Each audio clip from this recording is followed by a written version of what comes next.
大家好，这里是案件纪实频道。杜洪文刚参加完女儿学校的家长会，心情复杂地回到了家。他一进门就对妻子刘静怒火中烧地质问道：“刘静，你老实跟我说，你和女儿同学苏婷的父亲是什么关系？”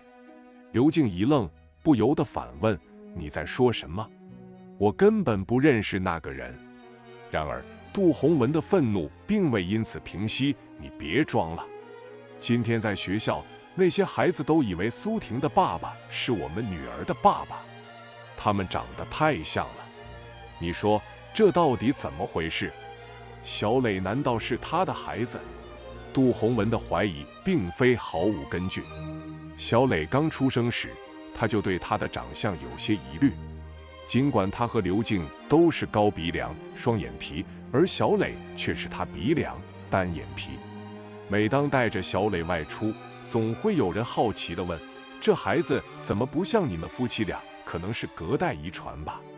这种言论每次都让杜洪文心里不舒服，但由于刘静的母亲也是单眼皮，他勉强接受了这个解释。然而，随着小磊一天天长大，他的容貌越来越不像父母，这让杜洪文的心情愈发复杂。孔子曰：“疑心生暗鬼。”杜洪文内心的疑惑和不安，正如这句古语一般，逐渐在他心中积聚成一团挥之不去的阴云。当小磊开始上小学时，学校组织了一次家长会。尽管工作繁忙，杜洪文还是抽出时间去参加。对女儿的教育，他一直很重视。然而，当他在教室里坐下，目光无意中落在隔壁座位的一位父亲身上时，他的心猛地一沉。这位父亲是个40多岁的男子，他的面容和小磊简直如出一辙，就连举手投足的习惯都惊人的相似。杜洪文心里泛起了无尽的疑虑。巧合的是，老师走过来让这位父亲签到时，热情地说：“一看您就是李磊的爸爸，真是一个母子刻出来的。”这位父亲连忙纠正：“老师，我是苏婷的爸爸，不是李磊的爸爸。”老师顿时有些尴尬，真是不好意思，我看走眼了。苏婷的父亲签完字后，杜洪文也签了自己的名字。他有意瞟了一眼苏婷父亲的签名，苏强。这是第一次老师把家长认错，但杜洪文内心的不安和尴尬却挥之不去。正如《论语》所言：“人非圣贤，孰能无惑？”这一刻，杜洪文的心中充满了疑惑和不安。不久后，学校举办了一次亲子活动，杜洪文决定再次参加。然而，这次活动成了他心头的一根刺。当老师再次误认苏强为小磊的父亲时，杜洪文感到脸上火辣辣的疼。最令他难以接受的是，活动中孩子们的议论声不断传入他的耳朵。李磊和苏婷的爸爸真的好像啊！一个孩子大声说道。另一个孩子笑着附和：“如果不是看见李磊和他爸爸在一起，我还真以为苏婷的爸爸是他的亲生爸爸呢。”孩子们的笑声如银铃般清脆，但每一句都像锋利的剑，刺进杜洪文的心。他的脸色变得铁青，脑海中不断回荡着孩子们的议论声，心中疑云密布。他开始胡思乱想，怀疑妻子刘静和苏强曾有过什么关系，甚至猜测他可能在婚后出轨。这些念头像燎原之火，烧得他心神不宁。活动结束后，他板着脸回到了家。刘静察觉到他的异样，小心翼翼地问道：“怎么了，洪文？你看起来不太对劲。”然而，杜洪文却像一只暴怒的狮子，冲着他吼道：“你和苏强到底是什么关系？小磊到底是谁的孩子？正如孟子所言，爱人者，人恒爱之；敬人者，人恒敬之。”夫妻之间的信任是维系家庭和睦的基石。然而此刻，杜洪文的心中充满了怀疑和愤怒。刘静被丈夫的质问惊得目瞪口呆，感到一阵心痛。她拼命地摇头，声嘶力竭地为自己辩解：“我和苏强根本不认识。”小磊是你的孩子，是你的亲生骨肉。杜洪文却不为所动，他眼中闪烁着怀疑的光芒。你说的我一个字也不信。如果你没见过苏强，小磊怎么会和他长得那么像？刘静感到一种被侮辱的绝望，这种怀疑如同一把利刃刺痛着他的心。他心力交瘁地说道：我们结婚这么多年，你怎么能这样不信任我？杜洪文则怒气冲冲地打开手机，播放了一段他偷偷录下的视频。视频中的苏强和小磊的相似让刘静也吃了一惊。他一边看一边摇头，这一定只是巧合。杜洪文冷笑道：我不相信我们2个双眼皮能生出一个单眼皮的孩子，什么隔代遗传都是胡扯。刘静的心都碎了，他一脸坚定地说：为了证明我的清白，我们去做亲子鉴定。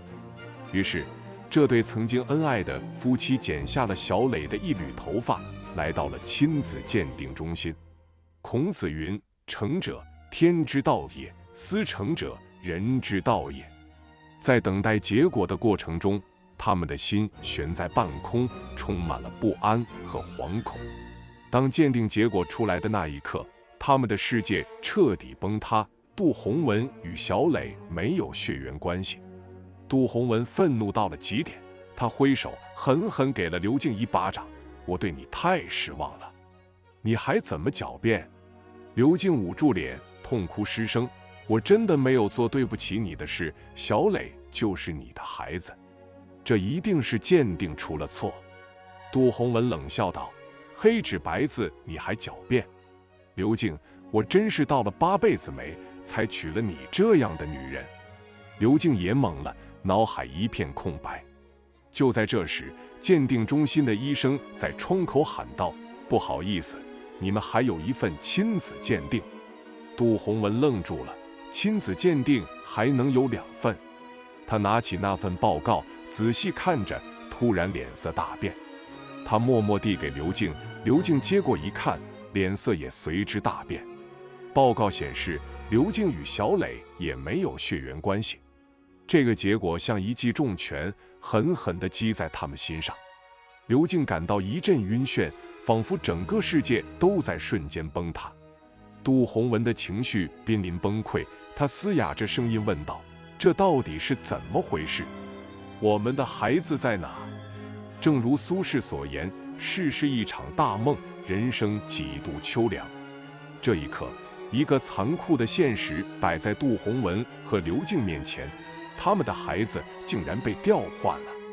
杜洪文心中有了一个想法，当他把这个想法告诉刘静时，刘静的心像被针扎了一样。我们可以去找苏强和他的妻子谈谈，但千万不能让2个孩子知道。2人马上前往苏强家，带着疑问说明了来意。苏强起初十分愤怒地拒绝：你们这是在侮辱我，凭什么要我和我儿子做亲子鉴定？我从没怀疑过苏婷不是我的孩子。刘静叹气，不知如何劝说这位固执的父亲。杜洪文继续解释：我们也不愿意接受这个事实，但鉴定结果显示我们和小磊没有血缘关系，我们必须弄清真相。苏强仍然不肯配合，甚至对杜洪文破口大骂：你儿子跟你不像，你怀疑，但这和我有什么关系？这时苏强的妻子张梅站了出来，劝说道：苏强，做个鉴定也没什么坏处。说实话，我也觉得苏婷和我们不太像，如果能解开这个谜底，对大家都是好事。在张梅的劝说下，苏强最终同意了。老子曰：知人者智，自知者明。2家人带着孩子们做了亲子鉴定，结果出来后，所有人都震惊了。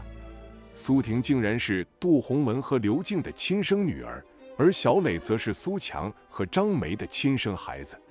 2家人决定前往当年孩子出生的医院寻找真相。在医院的帮助下，他们查阅了当年的记录，并找到了当年的护士。经过仔细调查，真相终于浮出水面。当年护士在给新生儿戴手环时，由于疏忽大意，将2位新生儿的身份弄错了。这个无心的错误，导致了2对家庭长达6年的错位生活。真相大白后，4位父母陷入了深深的痛苦之中。他们深爱自己的孩子，但面对这个残酷的事实，又不得不考虑将孩子归还亲生父母。这份纠结和矛盾让他们难以抉择。杜洪文和刘静坐在床边，默默地握着小磊的小手。这个孩子是他们心中的宝贝，他们无法想象要将他交还给苏强和张梅。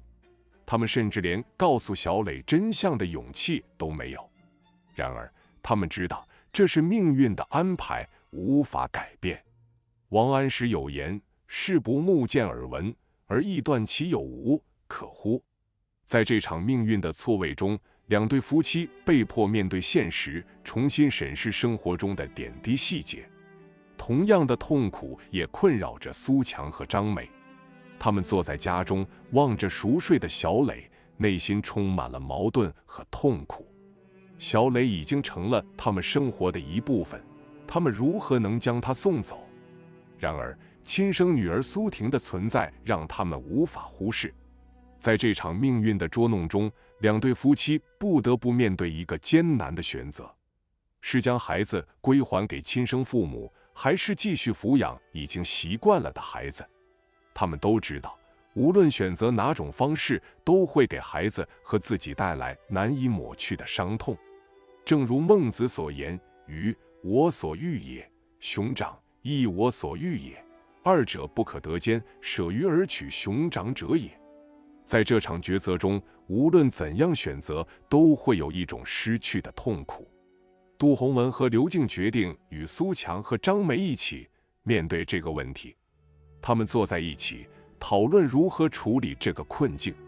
经过长时间的讨论，他们决定暂时不告诉孩子们真相，而是一起想办法找到一个2全其美的解决方案。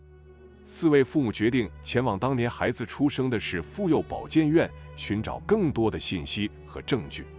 他们希望能找到一个合理的解释，解决这个不可思议的谜团，同时也为孩子们找到一个更好的未来。在医院，他们经过详细的调查和查阅档案，与当年的护士交流，终于找到了一些关键的线索。原来，当年确实发生了手环戴错的事件，导致了2个孩子的身份被混淆。虽然这个错误早已发生，但能够找到这样的解释，让4位父母松了一口气。他们决定与孩子们一同分享这个真相，尽管这个真相可能会带来痛苦和困惑，但他们相信面对现实是更好的选择。他们希望通过坦诚和理解，共同面对这个意外的挑战，一起走向新的生活。就如孔子所说：“知之者不如好之者，好之者不如乐之者。”在这段错综复杂的人生经历中，他们学会了接受和宽容，也体验了生命中的无奈和坚强。4位父母回到家中，心情沉重又充满了期待。他们知道，现在最重要的是如何向孩子们说明这一切。这对于年幼的孩子来说，无疑是一个巨大的冲击和挑战。第2天晚上，4位父母齐聚一堂，坐在客厅里，孩子们围坐在他们身边。杜洪文开口说道：“小磊、苏婷，今天爸爸妈妈有件事情要告诉你们。”他们的目光集中在父母身上，一片安静和期待。其实，小磊，你和苏婷并不是我们的亲生女儿。杜洪文的声音充满了无奈和歉意，他看着小磊和苏婷的眼睛，试图找到一种温柔的方式来表达这个难以启齿的真相。当年在医院，因为一个错误，我们和杜叔叔阿姨的孩子被弄混了。所以，小磊，你的亲生爸爸妈妈就是杜叔叔阿姨，而苏婷，你的亲生爸爸妈妈是我们。刘静握住苏婷的手，尽力保持平静。小磊和苏婷听着父母的话语，表情逐渐变得复杂起来。他们的脑海中充满了疑惑和不安，但也逐渐理解了现实的残酷。他们静静地听着父母的解释，努力消化这一切带来的冲击和改变。但是无论如何，你们都是我们心中的宝贝，我们会一直爱着你们。杜景然深情地望着小磊和苏婷，试图用他的眼神传达出一种深深的父爱和包容。孩子们的眼中闪过一丝不安和悲伤，但他们同时也感受到了父母的真诚和爱意。在这一刻，他们意识到生命中最重要的不是血缘，而是那份无条件的关爱和陪伴。谢谢爸爸妈妈告诉我们真相。小磊最先打破了沉默，他抬起头，勇敢地面对着父母，眼中闪烁着坚定和理解。对不起，我们不是故意的。刘静轻轻抚摸着苏婷的头发，泪水不由自主地滑落。4位父母和孩子们在这个重要的夜晚，共同经历了一场心灵的洗礼和成长。他们学会了接受现实，理解彼此的痛苦和挣扎，也更加珍惜彼此之间那份无法言喻的亲情和情谊。